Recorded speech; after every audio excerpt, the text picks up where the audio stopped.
In 2014, twin sisters vanished overnight from their beds. 5 years later, their camera showed what really happened that night. Melissa had never been one to take pictures. But that summer evening in 2014 felt different.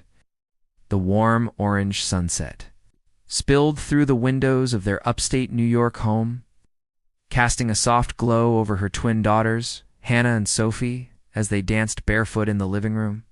At 14, they were the kind of close only twins could be, finishing each other's sentences, sharing jokes only they understood, always just a glance away from bursting into laughter.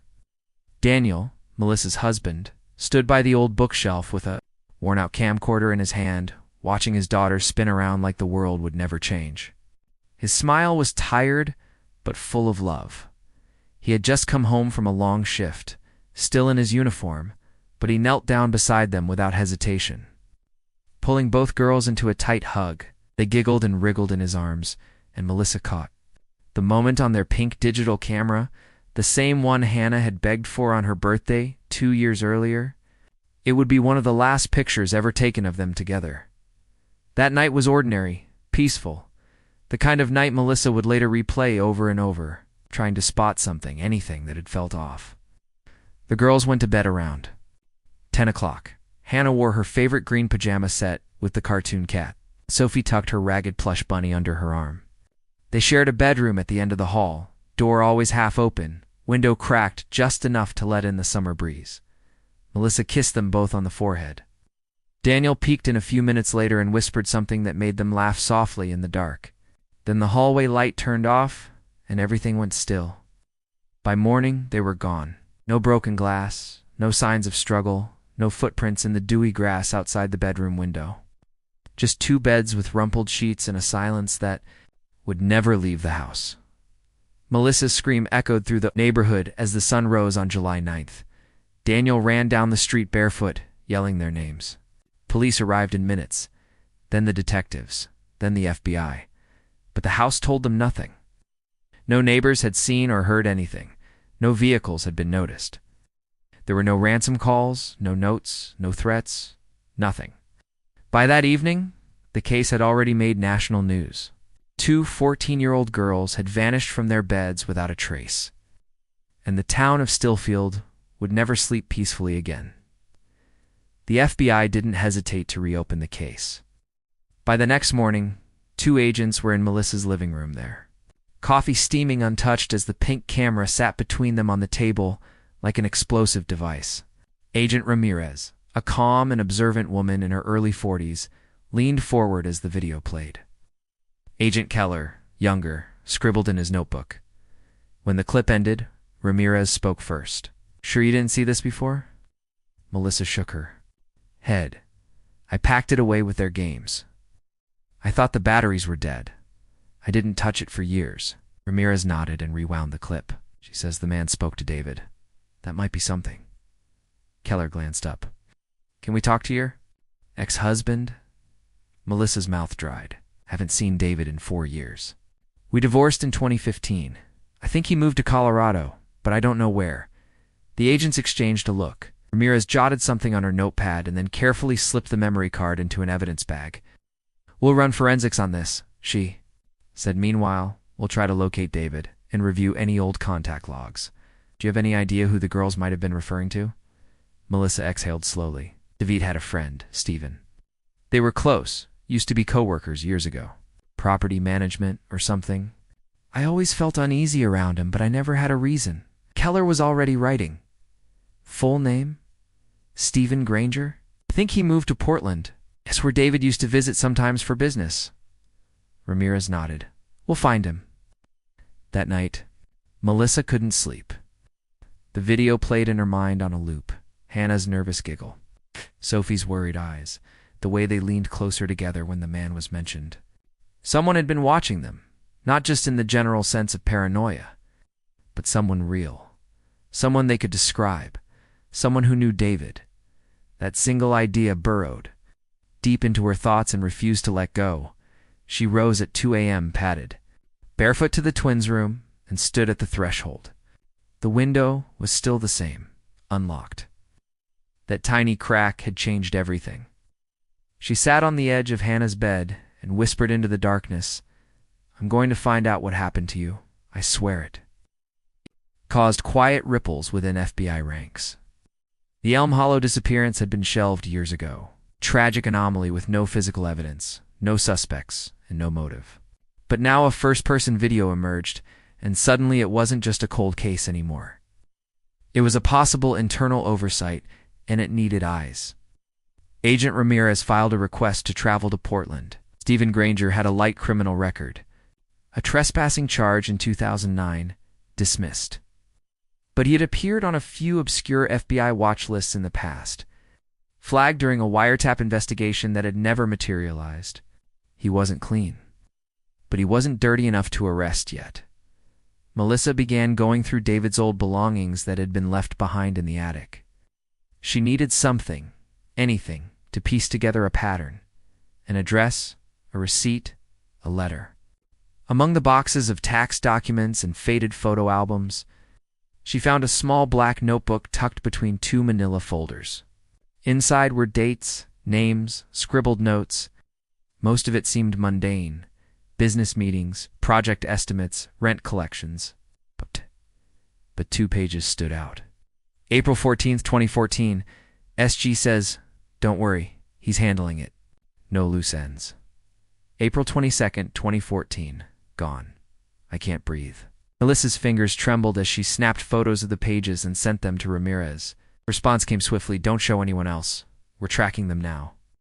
By week's end, David was located, sort of. Man matching his name had been admitted to a private rehabilitation center in Denver in late 2016. He'd checked out in 2017. No known address since. No bank activity, no social media, not even a speeding ticket. It was as if he'd dissolved. Ramirez flew to Denver and interviewed the clinic staff. Most had changed jobs, but one nurse vaguely remembered him. Quiet guy, looked haunted. Barely. Spoke, got tremors in his sleep, asked if they'd found someone, a girl or girls. That's all I remember. Ramirez's gut twisted. Back in Portland, a surveillance team watched Stephen Granger from a distance. He was still active, worked construction. Contracts, mostly under different LLCs. He moved frequently, never stayed in one apartment more than 6 months. But what caught their attention was who visited him. A teenage girl, blonde, 17, maybe 18. She came once a week, sometimes stayed for hours. She looked familiar. The agents took photos. They ran facial recognition. Preliminary results were inconclusive. But when Melissa saw the pictures, she dropped her tea. "That's Sophie," she whispered. Melissa hadn't spoken to the FBI since 2015, when the case officially went cold. She remembered the last agent who handled it, a quiet, middle-aged man named Agent Collins, who promised he'd keep the file open just in case. But by the end of that year, the calls stopped. Emails went unanswered. Everyone had moved on except her. When she called the number again in 2019, she didn't expect anyone to care, but someone did. Special Agent Kayla Monroe, early 40s. Sharp, no nonsense. Showed up at Melissa's door the very next morning, notebook in hand. She sat on the edge of the couch while Melissa played the video, the old camera trembling in her grip. Monroe didn't speak for a long time afterward. She simply asked to copy the footage. Then she asked questions. "Who are the people your daughters were referring to?" Melissa rubbed her eyes. "They said it was someone who talked to David, my ex-husband, but I don't know who." "Do you know anyone David spent time with back then?" Melissa nodded slowly. "Had a few close friends, but one in particular, Stephen Miller. They were like brothers. He was over all the time." "Did Stephen ever behave strangely with your daughters?" Melissa hesitated, not because she doubted the answer, but because she hated saying it aloud. "He was always friendly, polite, almost too polite now that I think about it." Monroe jotted notes silently. "We'll need a full list of David's known associates, and we'd like to take the camera." "Of course," Melissa said. Monroe rose from the couch. "Ms. Hill, I don't want to get your hopes up, but this video is enough to reopen the case officially." Melissa gripped the edge of the couch cushion. For the first time in years, something stirred and heard not joy, not yet, but maybe, just maybe, a beginning. Over the next few weeks, Agent Monroe and her team re-interviewed everyone from the original. Investigation. Neighbors, teachers, friends, extended family. Now nothing new came from them. Now no one remembered anything unusual. No cars, no strangers, no strange sounds. The trail was as cold as ever, except for the video. The girls had mentioned a guy who talks to Dad sometimes. Melissa sat with that sentence for hours. It played on a loop in her brain. She began replaying every memory from the months leading. Up to April 2014, every time someone had come to the door, every visitor David had invited over, Stephen kept rising to the top of her mind. He was around the house more than any of David's other friends, always bringing something, a bottle of wine, a new board game, even once a camera drone for the girls. Oh, Melissa remembered. Sophie refusing to go outside that afternoon. She said she didn't like how Stephen watched them when they played. Melissa hadn't thought much of it at the time. Stephen was odd, sure, but not dangerous. Now she wasn't so sure. She called Agent Monroe. I think you need to look at Stephen. When Monroe pulled Stephen's file, it was thin. A few minor traffic violations. A harassment complaint from a former employee that went nowhere. He'd moved out of state in 2016, reportedly working as a freelance contractor in Arizona. A family. No criminal record. But one detail stood out. His wife had died in 2013. A car accident. Single vehicle. No witnesses. Melissa hadn't even known he was married. Monroe ordered a background check and requested any police files related to the accident. Something about the clean-cut image didn't sit right with her. Meanwhile, they subpoenaed Stephen's phone records from 2014. It took weeks, and in that time, something else happened. Melissa began receiving anonymous letters in the mail. The first one arrived folded into a plain white envelope. No return address, no stamp, just her name typed. Inside was a printed photo of the twins, clearly taken from her old Facebook page. And 3 words beneath it. You're too late. Melissa dropped the paper like it burned. The next day, another one came, this time handwritten, scrawled in blue. Ink on lined paper. They were never yours to protect. She called Agent Monroe immediately. Monroe sent a field agent to collect the letters and had a forensic team analyze them. But there were no fingerprints, no DNA. The letters were likely dropped by hand, someone local, someone who knew Melissa still lived at the house. The timing was too precise. Does Stephen know the case was reopened? Melissa asked. Monroe nodded. He would have found out, especially if he still follows the media. Your story made the news again when we reclassified the case. Melissa felt sick. Then he knows we're close. Then one night she heard something. It was almost midnight. Melissa had fallen asleep on the couch, the TV still flickering. A noise woke her. Soft Metallica click. She got up, checked the back door, still locked. Then she noticed it.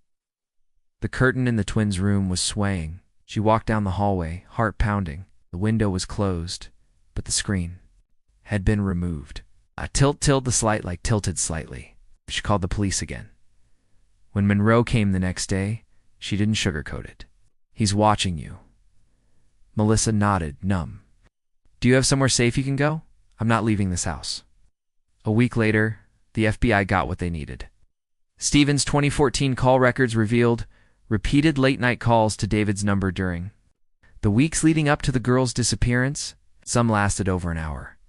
Others as short as 20 seconds. One was placed at 3:12 a.m. the night before the girls vanished. They also found something else. An email buried in a backup server from David to Stephen, time-stamped for days before the girls vanished. It read, "We need to talk. I saw what you did. If you don't stop coming around, I swear to God, I'll go." To the police. Monroe's hands trembled as she printed it. David had known, and he hadn't done anything. Or maybe he'd tried. Melissa's stomach dropped when she read the email. Her grief turned to rage. She looked Monroe straight in the eye. Find him. Find Stephen. Monroe nodded once. We will. Something was off about him. We just didn't know how off. Melissa hadn't slept the night after watching the video. She hadn't even moved. Her eyes were red, dried out from crying and replaying the clip again and again. Every breath Hannah took in that footage, every nervous glance Sophie gave towards something off camera, felt like a scream for help. It was frozen in time. By 7 a.m., she was in her car. The camera was in a Ziploc bag beside her, sealed and wrapped in a towel like it might shatter if the wind blew wrong. She didn't go to the local station, not this time. She drove straight to the FBI field office in Portland. She walked in, pale, shaken, hair unbrushed, and asked for Agent Colleen Reyes, the one who'd worked the case years ago. When Reyes saw Melissa, something shifted in her. Didn't see a broken woman begging for attention. She saw a mother with purpose. Melissa laid the bag on the table like it contained her daughter's voices. And it did. Reyes brought in techs. The video was pulled frame by frame, checked for hidden clues, metadata, any possible tampering. It was clean, genuine, filmed late at night on April 21st, 2014, and the most chilling thing, the video had never been uploaded or copied. It lived only on that memory card, meaning if anyone had taken it, they hadn't even known it was there. He keeps showing up. Talks to Dad sometimes. Reyes repeated the quote aloud, scribbling it in her notes. You have any idea who they meant?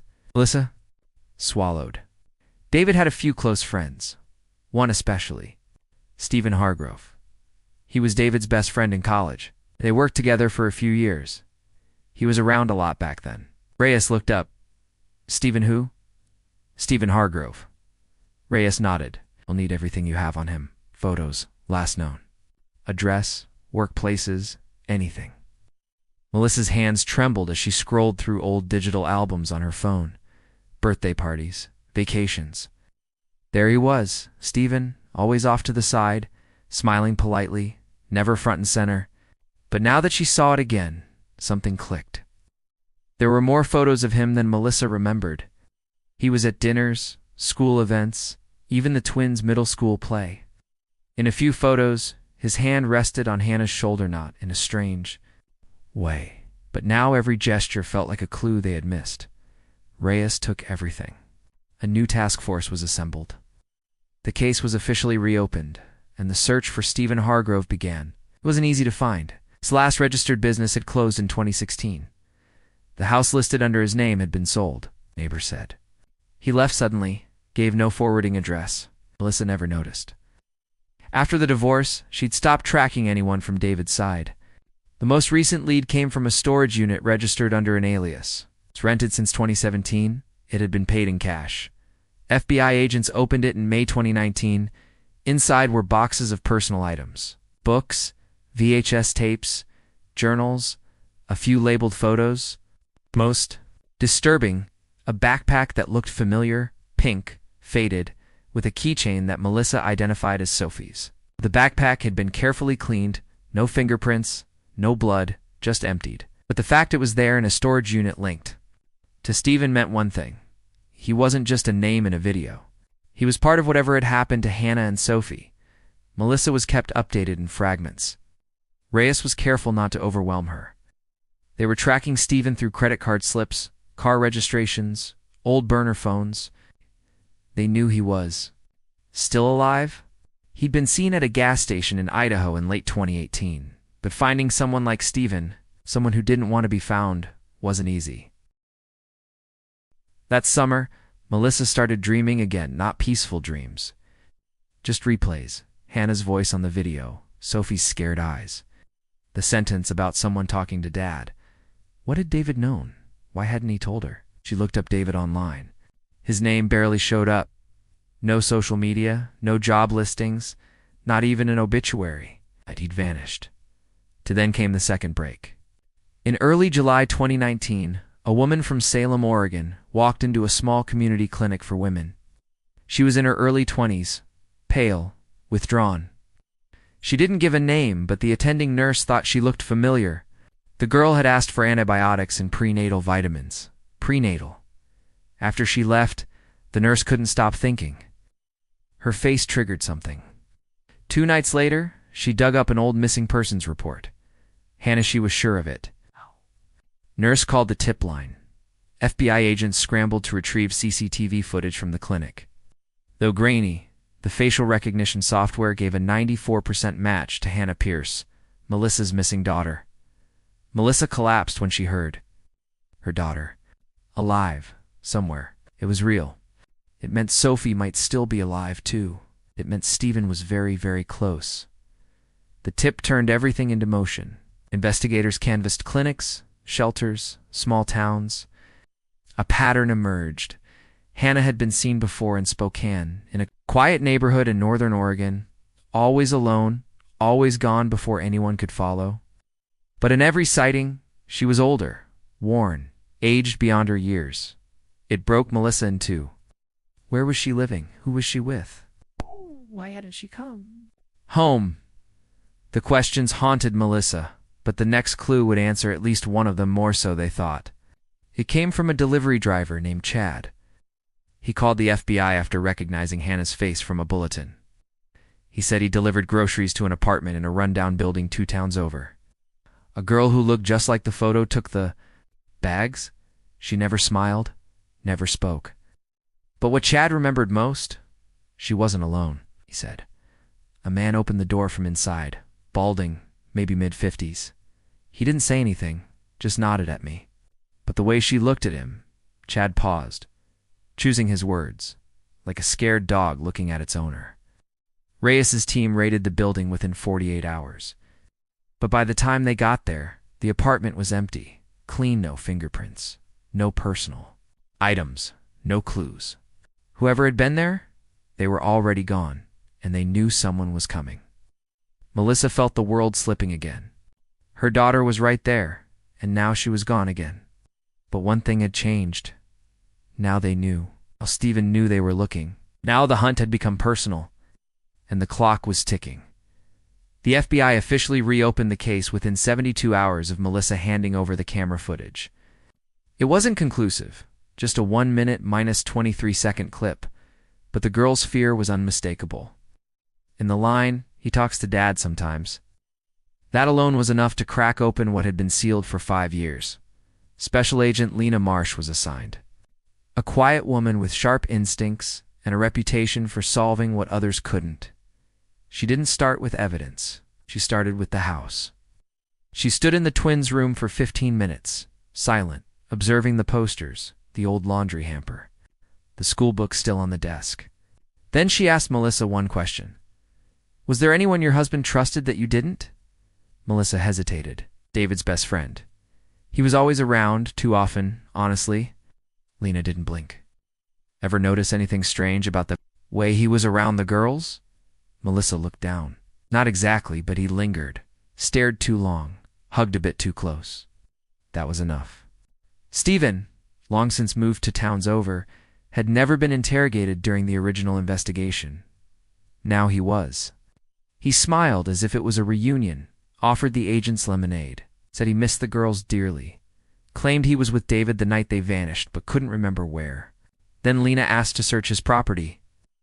Stephen agreed too quickly. They searched the barn, the tool shed, the spare cottage out back. Nothing, except on a shelf in his study, sat 7 old cameras, vintage, dusty. One of them looked almost identical. To the twins' pink Canon, none had memory cards. Melissa lay awake that night, the twins' voices looping in her head. He talks to Dad sometimes. Why hadn't David said anything? She called Lena the next morning. "I need to know where David is." Lena was quiet. "Melissa, David died in 2017. A single-car crash in Idaho. No one claimed the body for 3 days." Melissa went numb. She had no idea. She hadn't even been contacted. Why? And if David was gone, who was left to answer for what happened? She couldn't explain it, but in her gut, something shifted.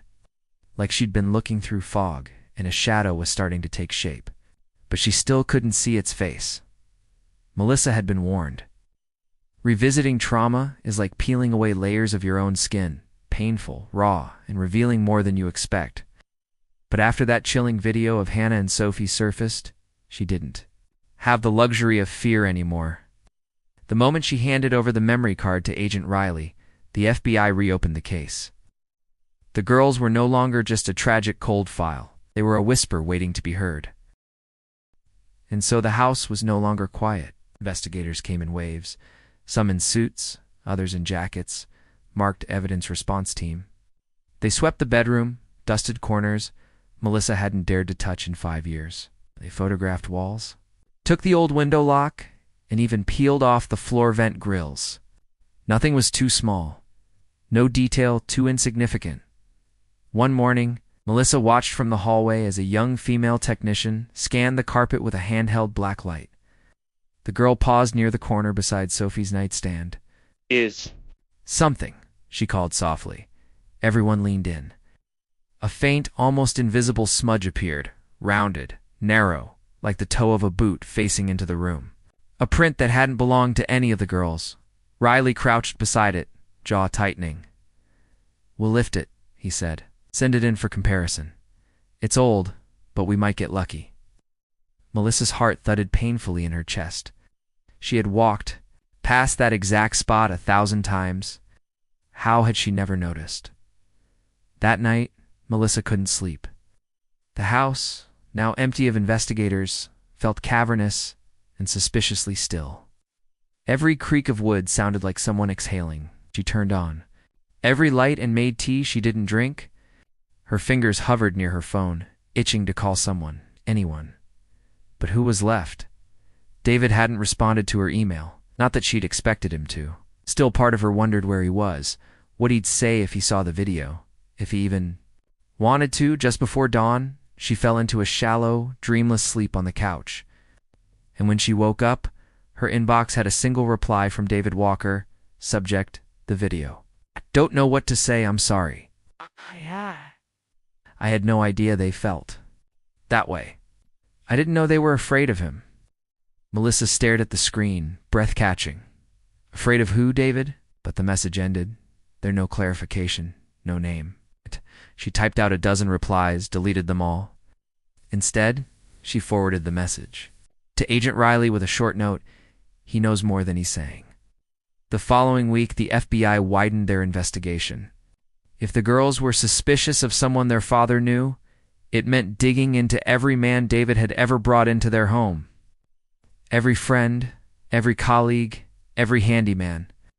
Riley began compiling lists, requesting phone records, credit card, histories cross-referencing names with past investigations in criminal databases. The name Stephen Wallace came up fast. A business partner, longtime friend. Co-owner of the now-defunct Walker and Wallace Property Solutions. No criminal record. No history of complaints. But neighbors remembered him, described him as overly friendly with the girls. Someone who hung around a little too long after barbecues. One neighbor, a retired teacher, recalled something strange. She once saw Stephen pull up outside the Walkers' house late one evening in March 2014, a few weeks before the twins vanished. He never got out, just sat in the car, watching the upstairs window for several minutes before driving off. "I figured he was checking in on David," she'd said. Didn't think much of it, but it was odd. He didn't knock, just stared. That same day, Melissa received another message from David Walker, subject, "You should know." It read, "I saw Stephen 2 nights before the girls disappeared. We had a fight, something personal. I don't know if it's connected, but you should know." That was all. Riley's team moved quickly. They traced Stephen Wallace to a small rural property outside Klamath Falls, an old family cabin he had inherited and rarely used. With a warrant in hand, agents drove out. The cabin was mostly empty. Dusty floors, faded curtains, a few old tools, and boxes of junk. But in the corner of the basement, behind a stack of crates, they found something. A pink hairbrush, cheap plastic, and unmistakably familiar. Melissa confirmed later it was Sophie's. Her name was still scratched faintly into the handle. Forensics. Pulled strands of blonde hair from the bristles. It was real. Melissa collapsed when they told her. She didn't weep, didn't scream, just folded to her knees and held her face. They were there. At some point, they had been in that cabin.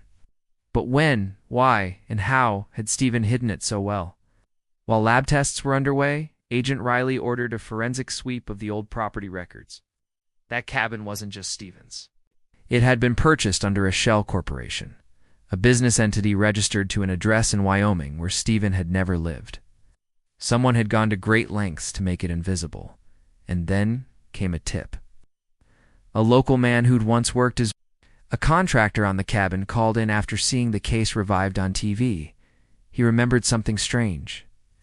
During a 2014 remodel, Stephen had requested a soundproof storage room in the basement, claimed he wanted to keep his hunting gear safe. But the room wasn't used for storage. It had a bolted door, no windows, and on the inside, deep scratch marks on the walls, now faded. With time, that night, Riley met Melissa at the FBI field office. "I need you to see something," he said, his tone gentler than usual. In a private room, he played a second video, recovered from the pink camera, a grainier clip. Sophie was holding it this time. It had been filmed under a blanket, based on the low light. Hannah was whispering he was in the hallway again. "Talk to Dad. They think we're asleep," but he looked at me through the door crack. "I don't like him. There was more. He said he wanted to show us his secret project. Dad said it was okay, but Dad didn't ask us. We don't want to go, but we're scared to say no." The clip cut off. Riley stopped the playback. Melissa's voice Was barely audible. It was him. It was Stephen. Now the FBI had a name, a location, evidence, but Stephen was missing. Neighbors hadn't seen him in weeks. His phone was off, bank accounts untouched. He'd vanished just like Hannah and Sophie. But not before leaving behind the memory of a smile Melissa remembered far too well, one that had seemed so friendly, so safe. It had never been safe. The rain had returned by morning, soft, persistent, and cold. Ow. Melissa sat in her car just outside the Elm Hollow Sheriff's Office, gripping the steering wheel like it might float her out of this storm. The envelope from the FBI lab lay on the passenger seat, unopened. She hadn't had the courage. It had arrived by courier late the previous evening. Inside, they said, were the results from the forensics team in Quantico, tests on the small fragment of a leather glove found wedged under Hannah's bed frame, and whatever they could recover from the memory card of the twins' pink camera. But Melissa wasn't ready, not yet. She had waited 5 years. What were a few more minutes? She exhaled sharply, grabbed the envelope, and stepped out into the drizzle. Inside, Deputy Grant saw her and stood up before she even reached the desk. "They've been waiting for you," he said quietly, nodding toward the back. Melissa followed him down the hallway, past walls still bearing posters of missing children. Her daughters' faces had once been among them. For a brief moment, she remembered what it felt like to hope every passing car might carry Hannah and Sophie in the back seat. Agent Miller and Detective Hayes were already seated in the briefing room. Papers spread across the table like the autopsy of a long-dead case.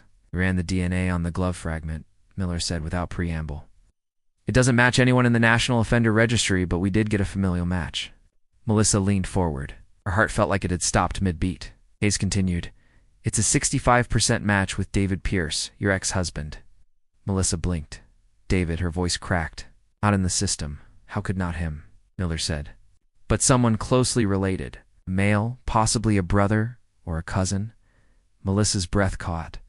David was an only child. He didn't have any cousins he ever talked about. The agents exchanged a look. "Then there's one person we need to talk about," Hayes said gently. "Stephen Holloway." Melissa's face went pale. "Stephen?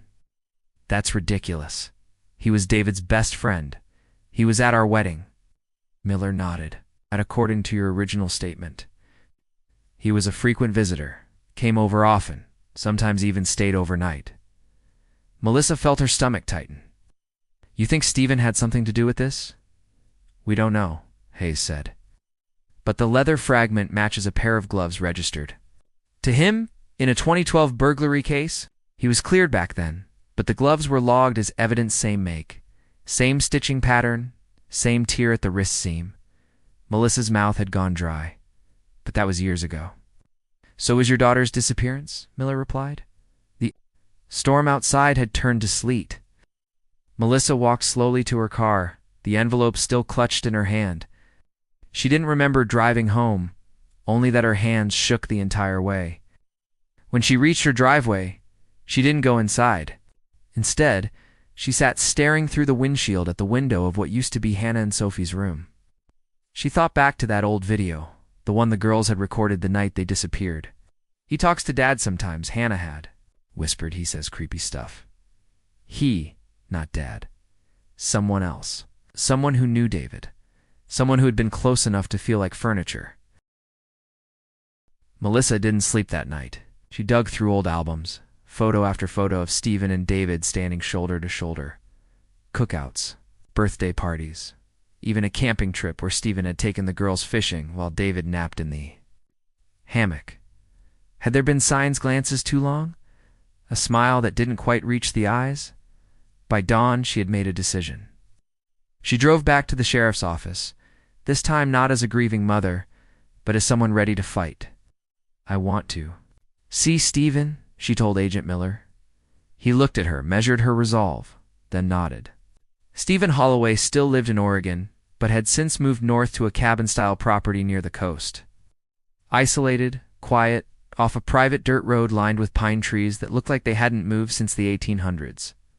Miller, Hayes, and a forensics team obtained a warrant for his property.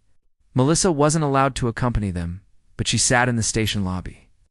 Eyes locked on the wall clock, heart hammering in her chest for every second they were gone. At 2:14 p.m., Agent Miller called. "We found something," he said.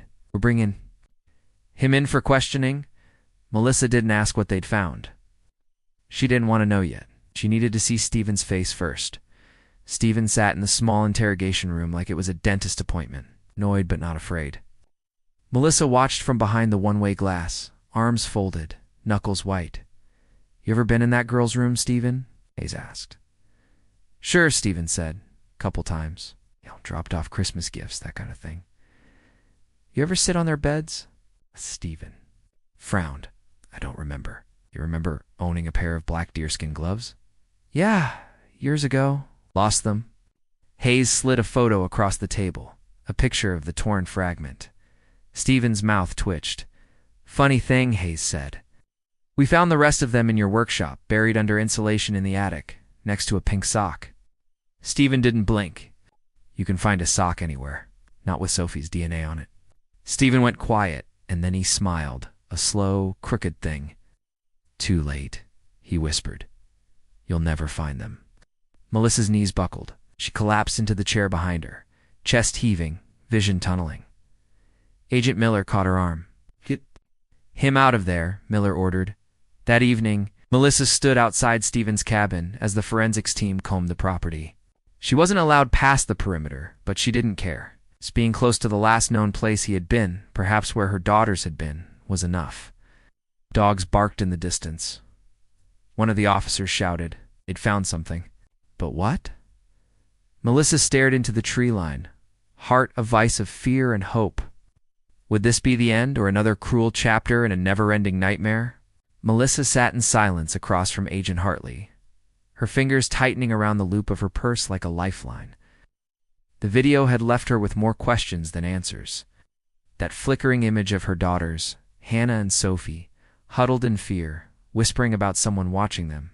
And then the name Stephen, David's old friend, practically family. It couldn't be. Hartley leaned forward, voice low but direct. "Melissa, did Stephen have access to your home in 2014? She nodded. "He was at our house often, especially during that spring. He and David were working on some joint project.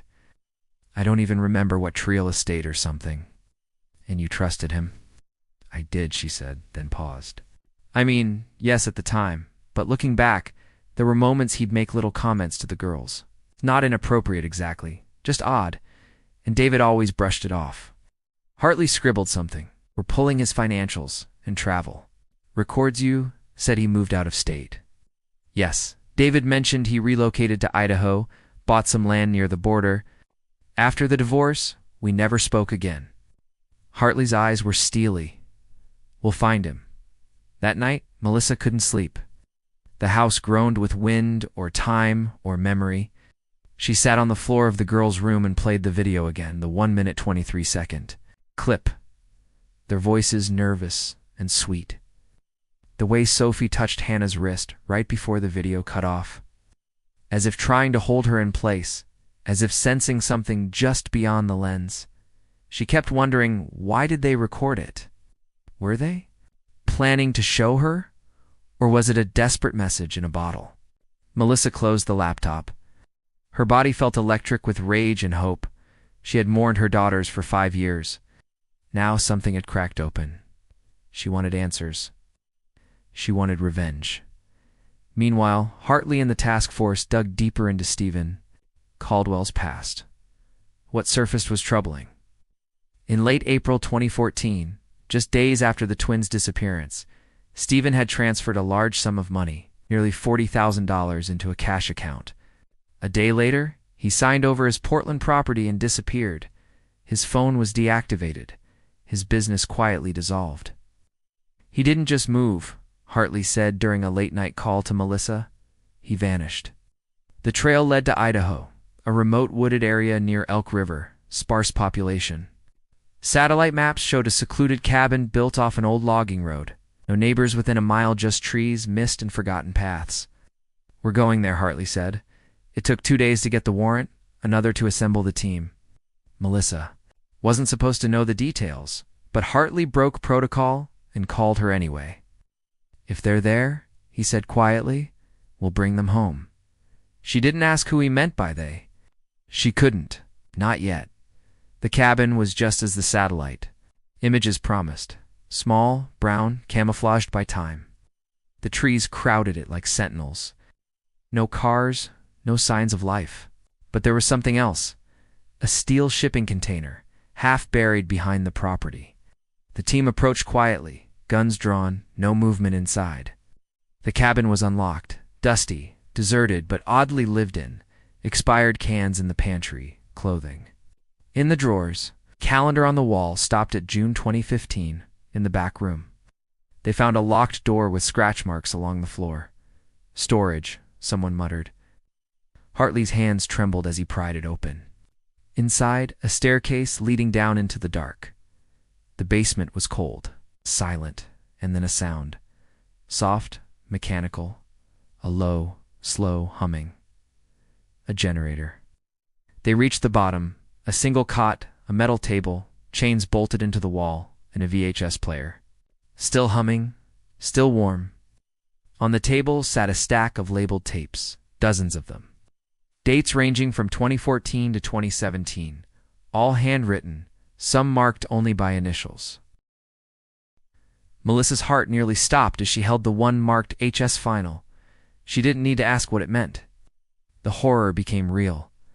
Back at the bureau, the tapes were reviewed in silence.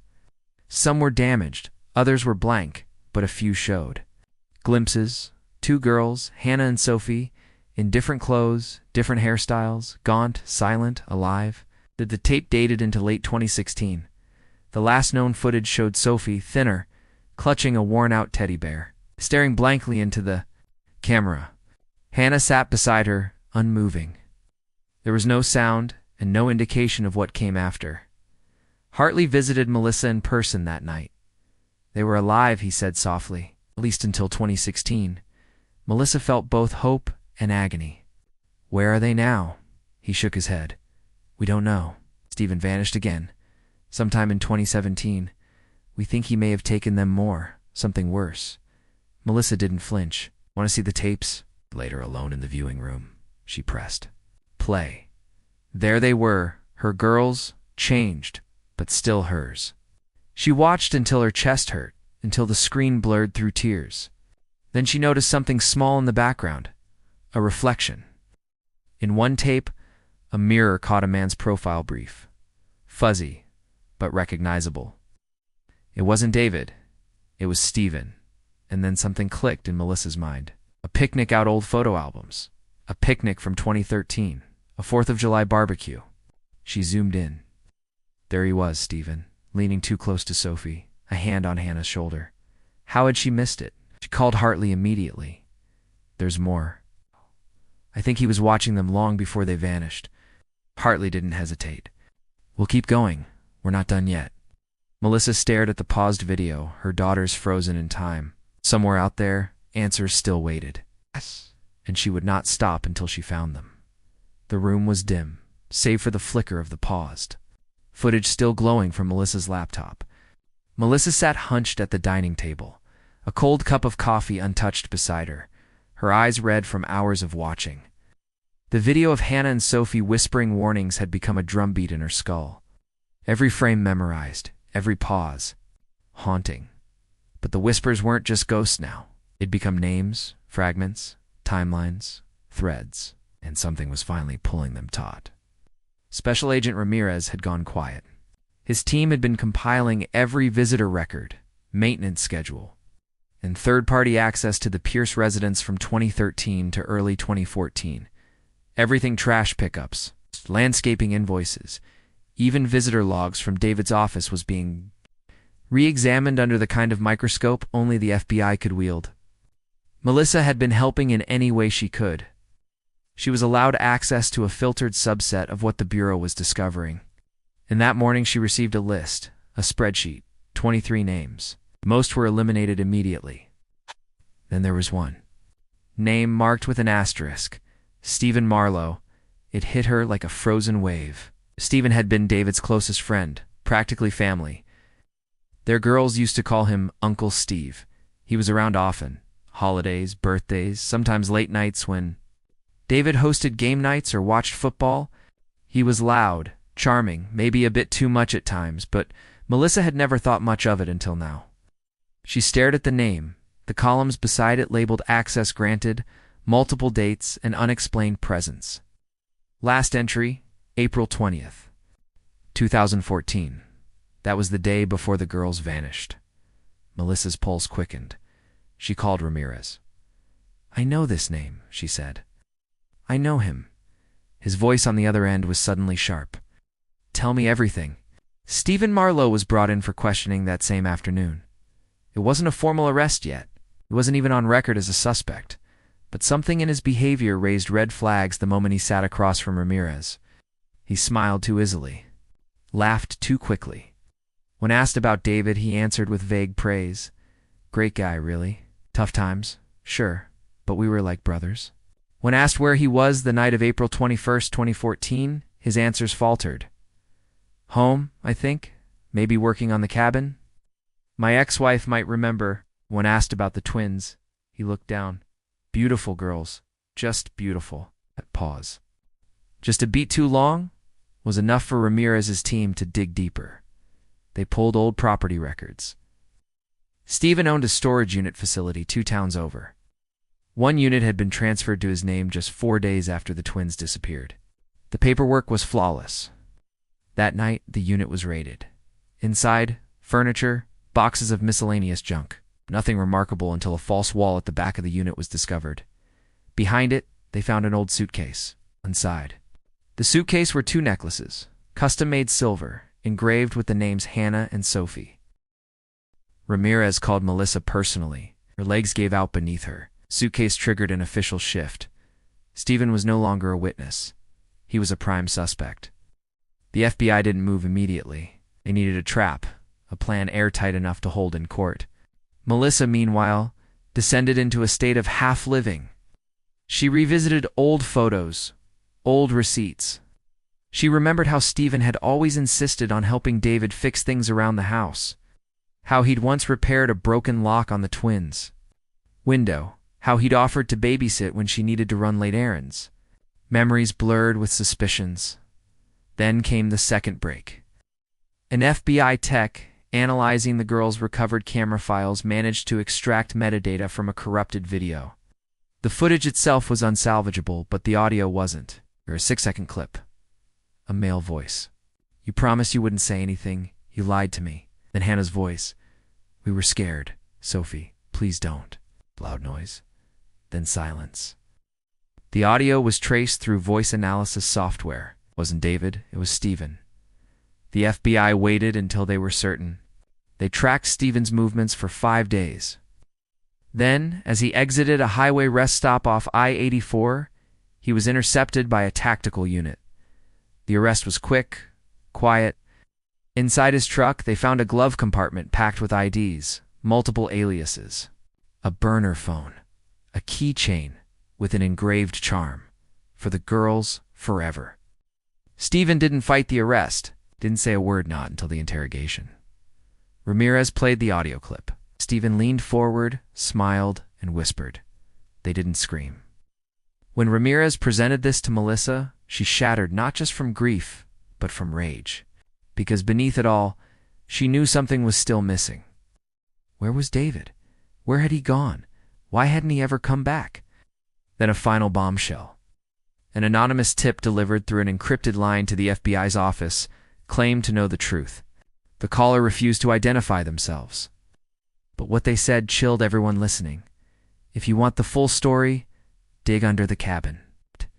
Stephen's cabin, the one he used to renovate, the one he mentioned casually during questioning, was remote. Off-grid, legally listed under a shell company. The search team was dispatched that night. Melissa wasn't told until later. They found a crawl space beneath the foundation, sealed in concrete. They uncovered remains, 2 small skeletons, and a third, an adult male. Dental records confirmed it. David Pierce. Melissa dropped the phone when she heard. She couldn't move, couldn't breathe. Her daughters were gone. Her husband had been murdered. And the man they trusted most had buried all of them under a lie. Melissa stood at the edge of the clearing where the cabin once stood. The FBI had torn it down weeks earlier after recovering the remains. The ground was quiet now, scarred with red dirt and broken roots. It's only the wind moved, brushing through the pines like the whisper of a name she hadn't said out loud in days. Hannah, Sophie, David. There was no ceremony, no cameras, no reporters. Just 3 white crosses placed side by side, their names etched in black marker, because Melissa couldn't afford gravestones, not yet. The sun broke through the trees, spilling warmth across the soil, and for a second she imagined the girls running again. Barefoot, laughing, chasing each other like they used to in the backyard. David was there too, arms open, safe, whole. But the image faded. All that remained was silence and truth. Stephen was sentenced to life without parole. He never confessed to why he did it, the affair, the jealousy, the lies. Maybe it all collapsed into one moment of rage. But Melissa had stopped asking why. Some things weren't meant to be answered. What mattered now was remembering the girls as they were. She kept their room intact, but turned it into a place for others. Space for missing children's families to sit, grieve, breathe. She started a fund in their names, the Hannah and Sophie Foundation, to support families navigating the cold ache of not knowing. And every year on April 21st, she sat by their window, played their favorite piano melody, and watched the stars. He said it made them louder. Now she listened always because their voices never really stopped.